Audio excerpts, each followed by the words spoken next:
Bonjour, aujourd'hui nous allons voir pourquoi doit-on faire des activités avec nos enfants. Quels sont les avantages, les inconvénients et surtout qu'est-ce que ça peut apporter pour nous deux et les parties de la journée qui peuvent être le meilleur moment pour les faire. Donc la première raison, c'est que c'est bon pour toi et pour ton enfant. Ça permet de créer une complicité, de permettre de passer des moments agréables, des moments de joie qui sortent un peu de la journée où on dit non tout le temps, etc. Là, c'est vraiment, on a le droit de créer, de démolir sans que maman ait de cri. Tu peux vraiment faire toutes plein de choses avec lui, des câlins, des petites bagarres, des constructions, de la peinture. L'enfant a le droit de se salir à ce moment-là parce qu'il sait que il est protégé, maman a mis un tablier ou je ne sais quoi pour les activités. Si c'est du jardinage, eh ben on peut jouer dans la terre, c'est tout un plaisir. Voilà, donc ça crée vraiment une complicité très très importante pour lui comme pour votre relation.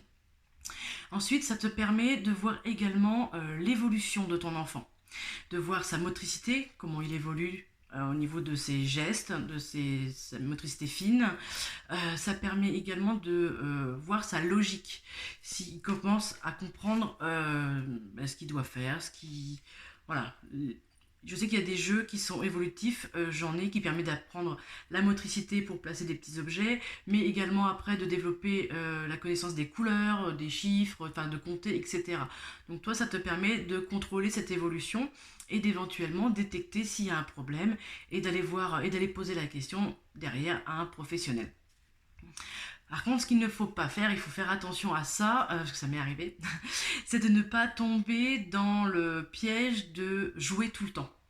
Je sais que ça peut être tentant, mais en même temps, tu vas passer ta journée à faire des Lego et du coloriage, tu vas voir qu'à un moment, sympa au début, mais alors après, t'en as vite marre. Je sais que moi, le mien, une fois qu'il est rentré à l'école, il avait pris l'habitude qu'on passe du temps tous les deux. Je passais à peu près 1 heure tous les soirs après l'école pour jouer avec lui. Eh bien, c'était simple, sa phrase, une fois qu'il descendait du bus, c'était Maman, tu joues avec moi? Ouais, et ben au bout d'un moment, cette phrase, je pouvais plus l'encadrer. Hein. C'était.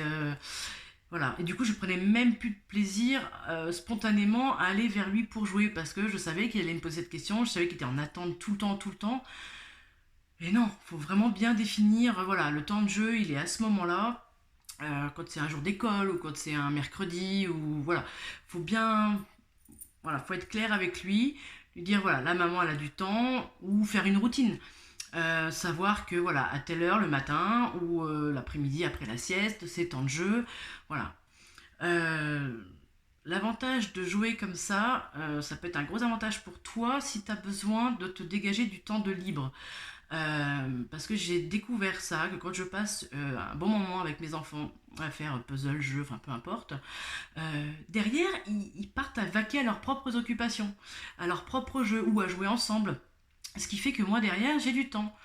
Du coup, l'autre jour j'ai testé, j'ai joué de 10 heures à 11 heures. Et ben après, de 11 heures jusqu'à l'heure de la sieste, je les ai pas eu dans les pattes quoi. C'est magique. Du coup, si toi tu as besoin de temps pour, je sais pas, préparer le repas ou voilà, essaye de caler cette heure de jeu avant. Si tu dois commencer le repas à 11 heures, joue avec eux de 10 à 11 et tu verras que de 11 à midi, tu auras largement le temps d'être entre guillemets tranquille. Hein, c'est pas non plus, on les met pas de côté non plus, mais donc voilà, ils seront pas dans tes pattes à te réclamer tout le temps. Tu auras du temps pour faire ce que tu veux faire. Voilà, j'espère que ces petits conseils t'ont aidé. Si tu as la moindre question, tu peux poser la question en commentaire. Et puis t'abonner à la chaîne si ce n'est pas déjà fait. Hein, comme ça va me motiver à t'apporter encore plus d'astuces. Et puis surtout, le petit pouce bleu. À bientôt!